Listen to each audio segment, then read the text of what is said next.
Bonjour, Achizo et moi-même sommes deux élèves ingénieurs des arts et métiers de Paris Tech Campus de Metz et aujourd'hui nous allons vous présenter notre projet moteur. Tout d'abord, on va faire une petite introduction sur qu'est-ce que notre projet moteur. On va vous présenter l'étude bibliographique qu'on a menée, la démarche analytique que l'on a menée aussi, la représentation paramétrée du moteur et après on va vous montrer les résultats analytiques que nous avons obtenus. Ensuite, on va vous parler de l'équilibrage qui est nécessaire dans le moteur. Suite à cela, on a réalisé une démarche de conception assistée par ordinateur avec laquelle on a effectué une simulation pour avoir les différents efforts et moments qui nous intéressent. Ensuite, on va vous montrer la comparaison de ces résultats analytiques avec les résultats simulés, l'analyse qu'on peut en faire et nous allons conclure. Le projet moteur est donc un projet de 20 heures qui est réalisé par chaque étudiant en deuxième année à l'ENSAM. Nous avons à notre disposition un moteur. Nous réalisons une étude bibliographique pour sa conception préliminaire. Nous le modélisons sous Excel pour déterminer les efforts et les moments qu'il contient. Ensuite, nous modélisons numériquement ce moteur sous un logiciel de conception assistée CATIA V5. Nous le simulons numériquement sous LMS et ensuite nous comparons les résultats que nous obtenons avec les résultats analytiques. Le moteur que nous avons est un moteur V5 à 144 degrés avec une cylindrée de 1,86 litres. Notre étude bibliographique a permis de déterminer que le moteur qui se rapproche du nôtre est un moteur V5 à 15 degrés, présent le plus souvent dans les voitures Volkswagen Golf 4. Le but est donc de calculer les efforts et les moments exercés par notre moteur sur le châssis et ainsi annuler les vibrations que ceux-ci vont engendrer en ajoutant un arbre d'équilibrage. Nous allons d'abord réaliser un PFD, calculer les efforts dans chaque piston, les projeter dans un repère global qui se situe au milieu de notre vilebrequin et ensuite calculer la force globale engendrée suivant les axes X et Y. Nous allons faire de même pour le moment et à partir des efforts et moments trouvés, nous allons choisir un arbre d'équilibrage et enfin calculer les efforts et les moments globaux corrigés après l'équilibrage. Donc tout d'abord, je vais vous faire un petit topo sur les composants du vilebrequin. Donc dans les composants du vilebrequin, nous avons les tourillons qu'on peut voir ici. Nous avons les manetons sur lesquels, ici et ici, sur lesquels sont attachés les bielles, sur lesquels sont attachés les pistons. Et nous avons les flasques. Donc il est évident qu'il nous faut déterminer la forme du vilebrequin. Pour cela, il est nécessaire de réaliser une étude qualitative de l'équilibrage. Nous avons réalisé de la manière suivante. Nous avons voulu que les différentes explosions arrivent de manière régulière pour que le moteur ne vibre pas trop et donc pour le confort utilisateur. Cette condition nous a donné des conditions sur la répartition des différents manetons. On peut voir donc que le maneton 1 sur lequel est attachée la bielle 1 est écarté du maneton 2 et 3 à 72 degrés, idem pour le 4 et 5. Donc ce qui nous a permis de tracer le schéma paramétré du vilebrequin, sur lequel on peut voir que sur un même maneton, nous avons la bielle 4 et 2 qui sont attachés sur un même maneton, pareil pour la bielle 5 et 3.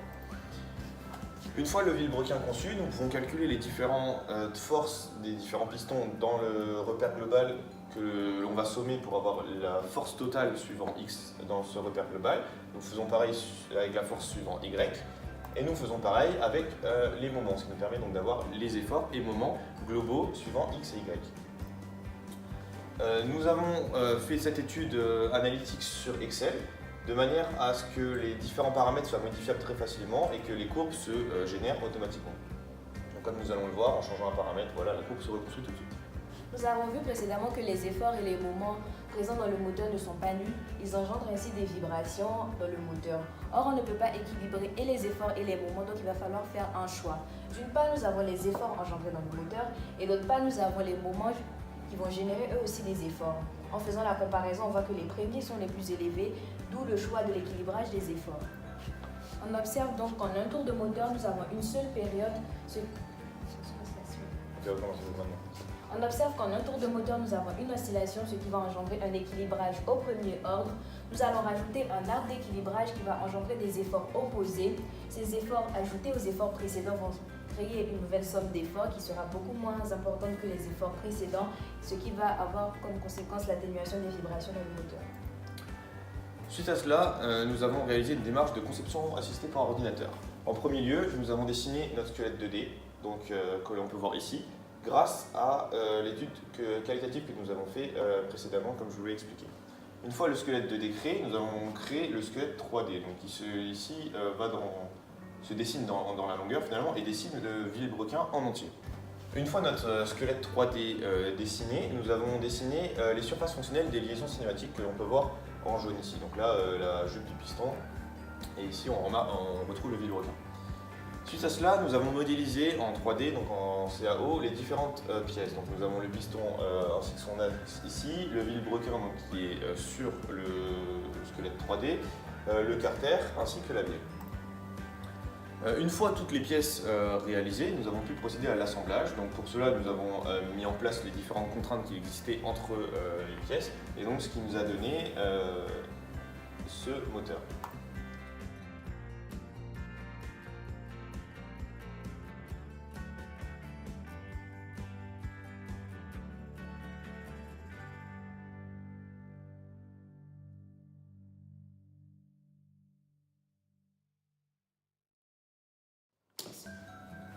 Une fois le moteur conçu et assemblé sous CATIA, nous allons simuler les efforts et moments qu'il engendre sur le logiciel LMS Virtual Lab. Pour cela, nous avons défini les différentes liaisons entre les pièces du moteur, donc les liaisons pivots, les liaisons pivots glissants, afin de pouvoir le faire tourner et de simuler les efforts et moments.